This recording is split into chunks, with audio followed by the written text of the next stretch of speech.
හරියටම ඉංග්‍රීසි මුල සිට සරලව. lesson number 71. ඉංග්‍රීසි YouTube නාලිකාවේ 71 වෙනි පාඩමෙන් අද මම ඔයාලට ගෙනාවේ යාළුවනේ තවත් අලුත් පාඩමක්. because එහෙම නැත්නම් so මෙන්න මේකේ තේරුම තමයි යාළුවනේ නිසා.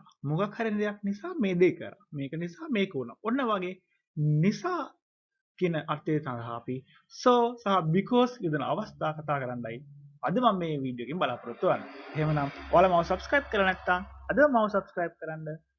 හරියටම ඉංග්‍රීසි මූල සිට සරලව ඉගෙන ගන්න. අපි ඉස්සරහම බලමු යාළුවනේ මොකක්ද මේ so කියන්නේ.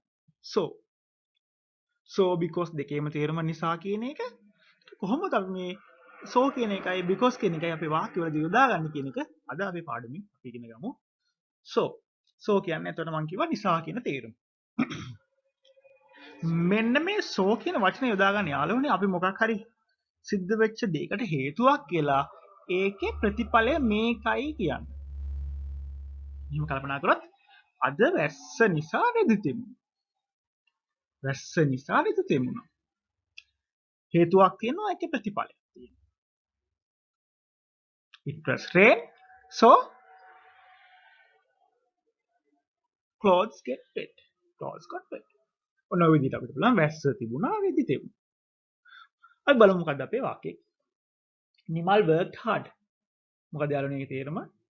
අපි මේ කමාවට ඉස්සෙල්ලා තියෙන වාක්‍ය කොටස බලන්න. Nimal worked hard. නිමල් මහන්සියෙන් වැඩ කරා. දෙවෙනි වාක්‍යය he passed the exam. එතකොට මේ වාක්‍ය දෙකම තියෙන්නේ අතීත කාලයෙන්. simple past tense එකකින් අපි කියලා දුන්නා කාල භේදය ගැන. ඒ වීඩියෝ එක ඔයාලට ඕන නැවත මතක් කරගන්න පුළුවන්. Nimal worked hard. යාළුවනේ තේරුම නිමල් මහන්සියෙන් වැඩ කරා. so ඊළඟට ඒක ප්‍රතිඵලය මොකද්ද? he passed the exam. ඒතර අපිට මේක කියන්න පුළුවන් වාක්‍ය දෙකක් විදියට. Nimal worked hard. he passed the exam. ඒක විදිහට වාක්‍ය දෙකක් විදිහට කියන්න පුළුවන්. නමුත් මෙතනදී මේ so එහෙම නැත්නම් නිසා කියන වචනේ අපි දාලා so කියන වචනේ එකතු කරලා මේ වාක්‍ය දෙකම අපි එක වාක්‍යයක් බවට පත් කරලා තියෙනවා. හැබැයි යාළුවනේ හොඳට මතක තියාගන්න අපි so එකතු කරනකොට so වලට ඉදිරියෙන් so වලට කලින් කමාවක් මෙන්න මේ රතු පාටින් මම කමාව දාලා තියෙනවා වගේ අර කමාවක් එකතු වෙනවා. හොඳයි. Nimal work hard so he passed the exam. Nimal මහන්සියලා වැඩ කරපු හින්දා ඔහු විභාගයෙන් සමත් වුණා. ඔන්න අපිට ඔය විදිහට කියන්න පුළුවන්. ඒතර අපි ඉස්සලා මෙතනදී හේතුව කියනවා so එකතු කරලා ප්‍රතිඵලය කියනවා. ඔය තමයි so යෙදීමේ භාවිතය. so යොදා ගැනීමේ අවස්ථාව. හොඳට මතක ගන්න හරියම ලේසි. අපිට එකම දේ තියෙන්නේ අපි අඳුන ගන්න ඕනේ මේ වාක්‍යයේ හේතුව මොකක්ද සහ ප්‍රතිඵලය මොකක්ද කියන එක. ඊළඟට හේතුවෙන් පස්සේ අපි කමාවක් දාලා so එකතු කරමු. I was tired so I took a break. මම වාක්‍ය දෙකක් මේ තියෙන සම්පූර්ණ වාක්‍ය දෙකක්. ඒ වාක්‍ය දෙක මම so දාපුවාම එක වාක්‍යයක් බවට පත් වෙනවා. මට මහන්සි I was tired. මට මහන්සි දැනුණා. I was tired. So I took a break. I took a break.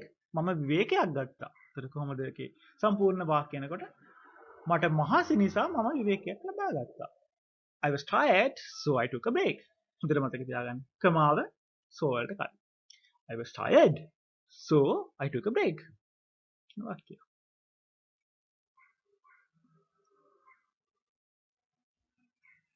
අපි කියන මෙහෙම. අම්මා ගෙදර නැති නිසා මට උයන්න වුණා. අම්මා ගෙදර නැති නිසා මට උයන්න සිදු වුණා. මම කියලා දීලා තියෙනවා කොහොමද අපි උයන්න සිදු වුණා. ඒකට අපිට පාවිච්චි කරන්න වෙන had to. සිදු වුණා. උයන්න තිබුණා. had to කියන වාක්‍ය රටාව. ඕකේ. මගේ වීඩියෝ එකේ කාඩ් එකක් දාන්න මම මෙතනදී. හරි කොහොමද අපි කියන්නේ? Mother was not at home so I had to cook. නේද? අම්මා ගෙදර හිටපු නැති නිසා මම ඔයිට ගන්න. ඔන්න අපි so භාවිතා කරන අවස්ථාව විදිහට අපිට පුළුවන් මොකක් හරි රීසන් එකක් දීලා ඒකේ ඒකට ප්‍රතිඵලය. මොකක් හරි දෙයක් නිසා මේ දේ වුණා කියන දේ අපිට so එකකින් ඔය විදිහට ඉදිරිපත් කරන්න පුළුවන්. ඒ වගේම යාළුවනේ අපි බලමු දැන් කොහොමද මේ because කියන එක යොදා ගන්න කියලා. because කියන එකේ තේරුම ගත්තොත් නිසා කියන තේරුම තමයි because කියන වචනේ තියෙන්නේ. Nimal pass the exam. ඔන්න මෙතනදී නිමල් pass the exam. ඔන්න ප්‍රතිඵලය දීලා තියෙන ඉස්සලා රිසල්ට් එක ඉස්සලා කියලා තියෙන්නේ. ඇයි නිමල් පාස් උනේ? he worked hard. he worked hard. මහන්සියෙන් වැඩ කරා. ඔහු මහන්සියෙන් වැඩ කරා. එහෙනම් කොහොමද අපි මේ වාක්‍ය දෙක වාක්‍ය බවට පත් කරන්නේ because එකතු කරලා. හොඳට මතක තියාගන්න because එකතු කරනකොට අපි කමාවක් එකතු කරන්නේ නෑ යාළුවනේ. Nimal passed the exam because he worked hard. Nimal passed the exam because he worked hard. Nimal විභාගයේ සමත් වුණා ඔහු මහන්සියෙන් වැඩ කරපු නිසා. හොඳයි. තව වාක්‍යයක් අපි උදාහරණයක් විදිහට බලමු. අපි පළවෙනි ඉස්සල වාක්‍යෙම විදිහට දැන් ඕන අපිට තියෙන ඉස්සලා රිසල්ට් එක. අපිට ලැබුණු ප්‍රතිඵලය ඉස්සලා ලියන්න. I took a break. මම විවේකයක් ගත්තා. I was tired. I took a break because I was tired. මට මහන්සි නිසා මම විවේකයක් ගත්තා. I was tired. එතකොට අපේ හේතුව අපි දක්වන්නේ because වලට පස්සේ. අපි මෙතනදී ප්‍රතිඵලය ඉස්සල්ලා කියනවා.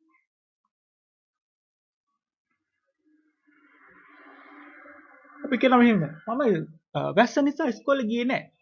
I didn't go to school because it was rain. Because it was rain. වැස්ස නිසා මම ඉස්කෝලේ ගියේ නැහැ. ඔන්න ඔය විදිහට අපිට රිසල්ට් එකට පස්සේ රීසන් එක දක්වන්න පුළුවන් because සමග.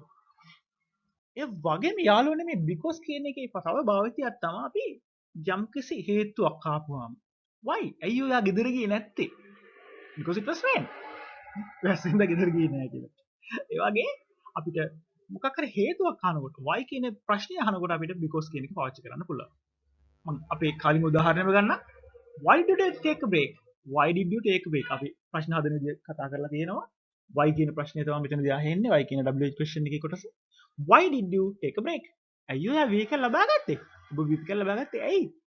ඒතර අපි එකට කියන හේතුව. මහන්සි මට මහන්සි නිසා. කොහොමද අපි කියන්නේ එතකොට? because I was tired. අපිට ඔය විදිහට කෙටියෙන් කියන්නත් පුළුවන්. එහෙම නැත්නම් අපි දිග වාක්‍ය දිගට සම්පූර්ණ වාක්‍ය කියනවා I took a break because I was tired. ඔන්න ඔය විදිහට අපිට පුළුවන් because කියන එක එතනදී ඒ විදිහට පාවිච්චි කරන්න.